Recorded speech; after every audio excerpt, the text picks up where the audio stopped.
Баршаңызға сәлем, есімім Назира, каналыма қош келдіңіз.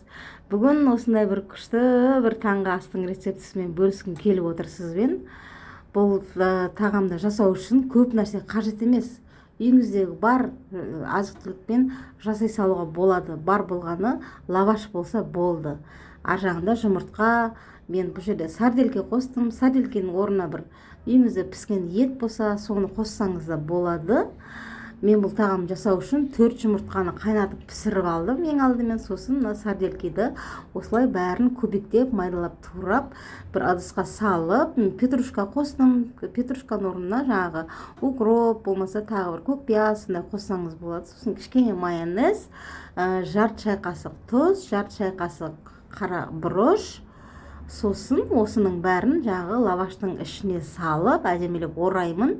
Қыздар, видеомды соңына дейін қарап, каналыма тіркеліп, лайк басып қойыңыз. Егер видеом ұнаған болса, достарыңызбен бөлісіп қойыңыз. Енді осы орап алған лавашымды ақырындап, негізі өткір пышақ керек, өткір пышақпен әдемілеп жайлап кесіп аламын.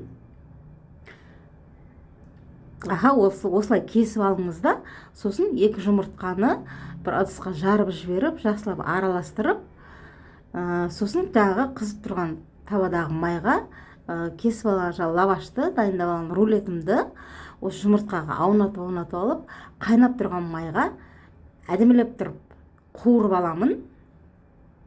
Қызып тұрған майға. Осылай қуырып аламын.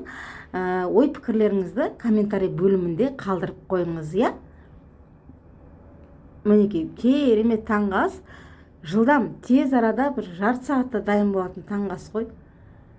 Жылдамдатып, үйіңізде жаңағы таңертеңгі асқа еш нәрсе болмай қалған жағдайда осыны жылдамдатып дайындап жүрсеңіз, өте керемет.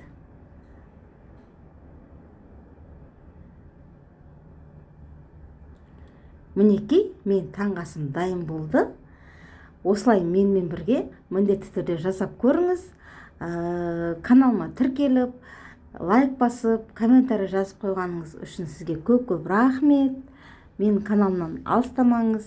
Менің каналымда күнделікті жаңа рецепттер шығып тұратын болды. Сау саламатта болыңыз.